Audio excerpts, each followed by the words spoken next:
Hi lovely viewers, welcome to my another video. We all have misconception about learning English. If you are a student, you have to pass the exam. You need to work hard to finish the course and get good score. Once your exam is over, you forget what you studied. But when your goal is to get fluency, only learning is not enough. You need to immerse yourself in English. You need to surround yourself by this language so that you have no choice but to use it. You need to incorporate it in your life so much so that it doesn't feel like learning anymore. It's just a part of your everyday life, a part of your routine. And by this way, you won't forget English, you won't lose skill. On the contrary, you will be improving every day, little by little. I hope you are getting my points. It might be hard to track the progress because it is a slow and steady process. It takes a bit of effort and discipline. So, by practicing it, one day you will definitely be amazed at your English. You might be wondering to see you speak confidently with the strangers. I didn't study in English medium school. Neither my parents nor my friends spoke English when I was growing up. As for English, even though I studied in high school, I never had an environment where I needed to speak English with someone. So I had to really work hard to make the opportunities or to create the opportunities for myself to practice English and to reach this current level. And here is exactly what I did. One of the biggest things that helped me is making English in my everyday is a part of my everyday life. And instead of focusing grammar and learning vocabularies, I tried to incorporate it into everything I did. So when I try any new recipe, I look it up in English. I search for it on YouTube. I watch videos paying attention the words for ingredients, cooking tools, actions, how they describe the whole cooking process. And I try to relate to this in real cooking scenario. When I start cooking, I try to narrate the same thing and describe the whole process and each and every incident I try to name it and how to use it in my cooking. So as at the same time I can cook as well as I can practice English. One more example, it is very interesting, guys. Suppose I have bought some item on Amazon or Flipkart and I need to return it due to some reason, and I placed return request and delivery boy came and he denied to take the product because of missing price tag or something. So I need to call customer care, and when it comes to choose the language, I always choose English. But before giving a call, I take 1 or 2 minutes to gather my sentences. How I can put my sentence and I can clearly express my thoughts. So that I take some time and then I give a call. And when customer care executive starts talking to me, I can understand everything. There is no problem. But when it comes to answer, as I have already done homework, I will be able to speak clearly. And sometimes I made few mistakes, but I don't bother it.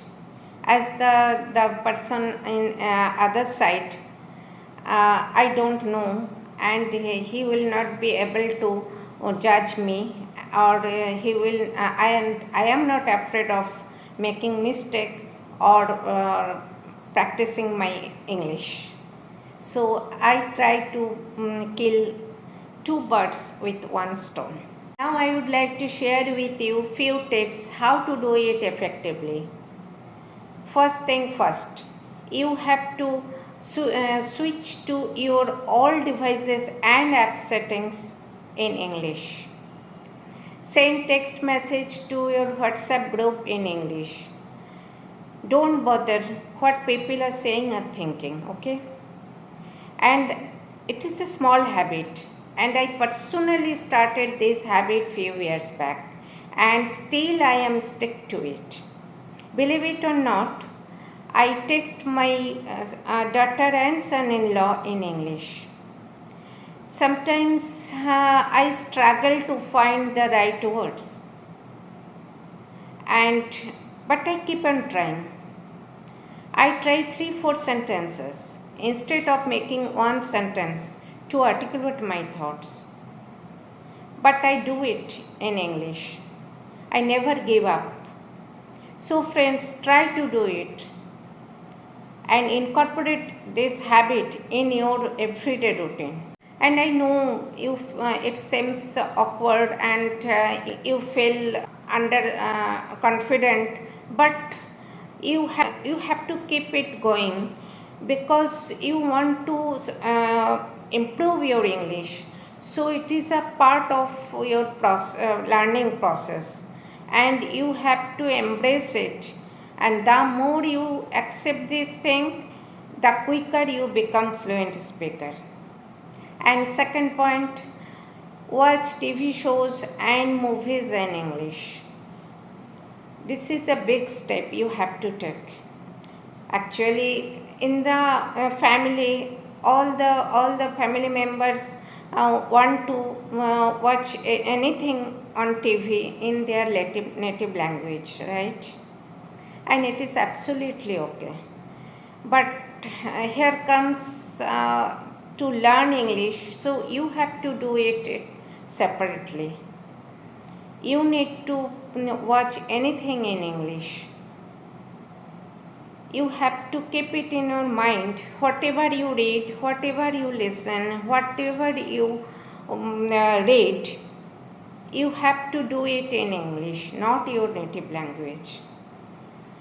And start these things step by step. You cannot do all the things at a time. You start one thing first and try it for 1 week, then another thing start and you try it for another week. So by doing this, you have to be disciplined and you have to be consistent about learning English. And next point is mental commentary. Instead of planning your days or what to do today or tomorrow, or when you talk to yourself, don't use your native language. Do it in English. You start with simple sentences. And I am tired now. I don't like eating anything, and I need to go to market to buy something.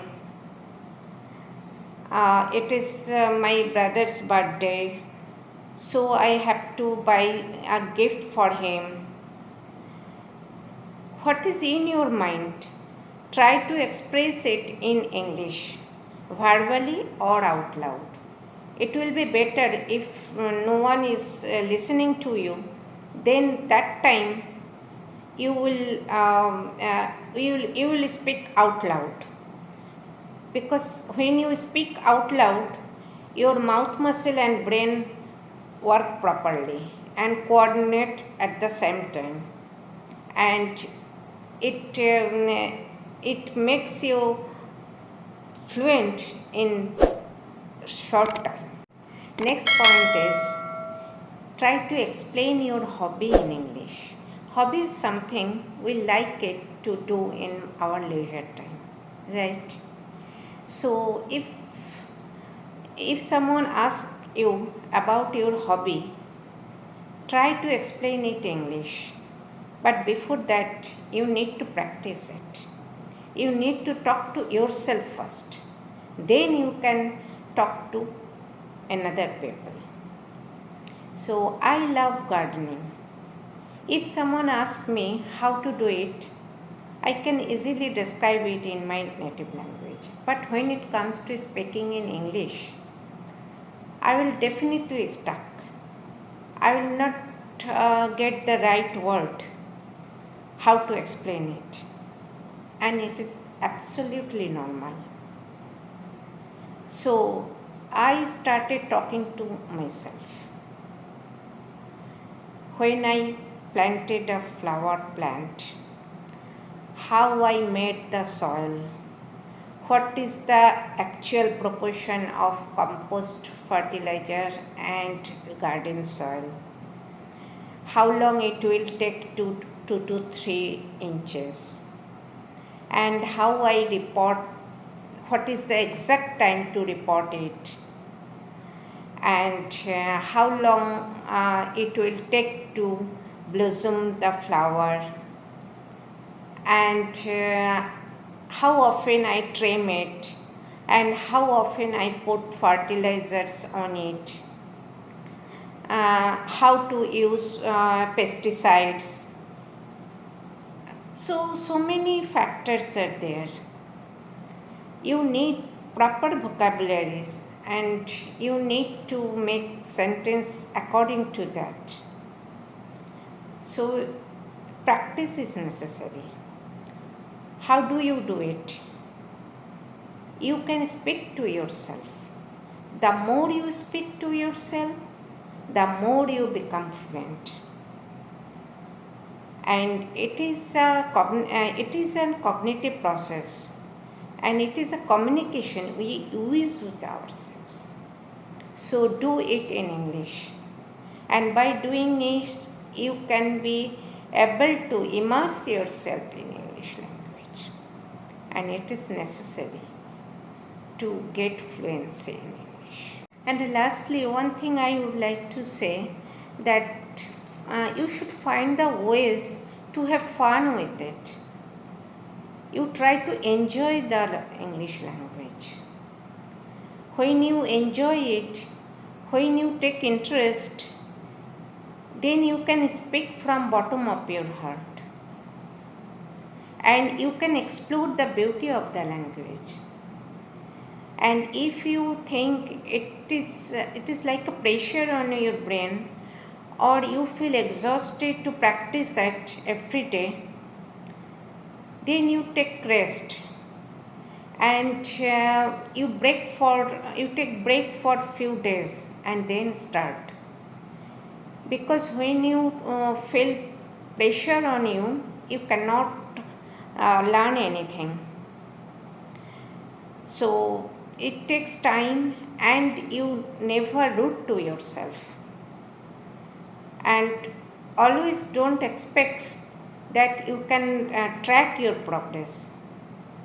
Might be you have to wait for 3-4 months to see a little progress. But eventually, when you take your English into next level, you will find that you are improving fast.